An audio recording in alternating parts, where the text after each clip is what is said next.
Good morning विद्यार्थियों, मैं विकास धाकड़ आपको इस वर्ष विज्ञान विषय का अध्ययन कार्य करवाऊँगा। ठीक है, तो आज का हमारा टॉपिक है भोजन के घटक, कंपोनेंट्स ऑफ फूड।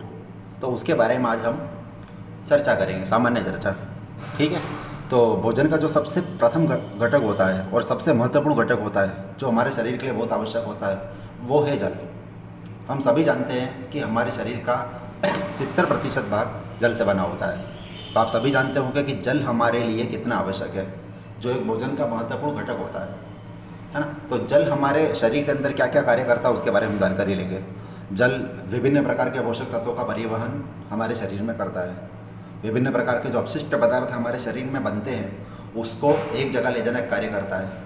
तो जल, अब जल के बाद दूसरे नंबर का जो हमारा घटक आता है, जो जल के बाद सबसे महत्वपूर्ण होता है, वो होता है प्रोटीन्स। ठीक है, नाम आपने सबने सुना होगा, प्रोटीन्स। तो वो हमको कहाँ से मिलता है और उसका क्या क्या कार्य है उसके बारे में बात करते हैं। तो प्रोटीन हमारे शरीर के मरम्मत करता है, हमारे अंदर की जो टूटी फूटी कोशिकाएं होती है उसकी मरम्मत करने का कार्य करता है। उसके अलावा हमारे शरीर की वृद्धि करता है। ठीक है, हमारे शरीर को कमज़ोर होने से बचाता है। तो हमारे भोजन में प्रोटीन की कितनी आवश्यकता है आप सभी जान चुके होंगे। ठीक है, अब हमको प्रोटीन के स्रोत कौन कौन से, प्रोटीन हमको कहाँ कहाँ से मिलेगा, कौन कौन से भोज्य पदार्थ है वहाँ से हमको प्रोटीन की मात्रा मिलेगी। क्योंकि प्रोटीन ऐसा कोई भोजन नहीं है कि हमने उसको ले लिया, ये प्रोटीन है उसको ग्रहण कर लिया तो हमको मिल गया, ऐसा नहीं मिला। प्रोटीन हमको अलग अलग भोज्य पदार्थों से प्राप्त होता है। अब उसमें सबसे जो प्रचुर मात्रा में पाया जाता है वो है सोयाबीन, उसके बाद आता है चना, दालें, दही, दूध आदि। अगर हम अपने भोजन में इन सभी का सेवन करेंगे तो हम बराबर प्रोटीन की मात्रा को ले पाएंगे। ठीक है, और हमारे शरीर की वृद्धि सही प्रकार से हो पाएगी।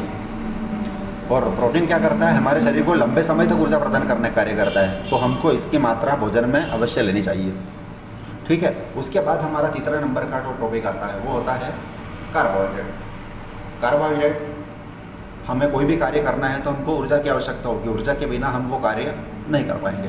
तो कार्बोहाइड्रेट क्या करता है, हमारे शरीर को तुरंत ऊर्जा प्रदान करने का कार्य करता है।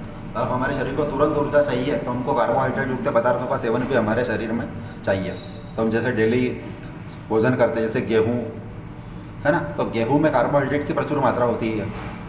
ठीक है, उसके अलावा फल फ्रूट्स, जितने भी मीठे पदार्थ है उसमें, ग्लूकोज में, दूध में, इन सभी में कार्बोहाइड्रेट की मात्रा होती है। क्योंकि कार्बोहाइड्रेट हमें लंबे समय के लिए नहीं लेकिन थोड़े समय के लिए ऊर्जा प्रदान करता है, क्योंकि उसमें, और हमारा शरीर भी उस कार्बोहाइड्रेट को तुरंत अवशोषित करता है। ठीक है, भोजन के बाकी के जो घटक है उसकी जानकारी मैं आपको अगले वीडियो में सेंड करता हूँ, तो वो अवश्य देखें आप।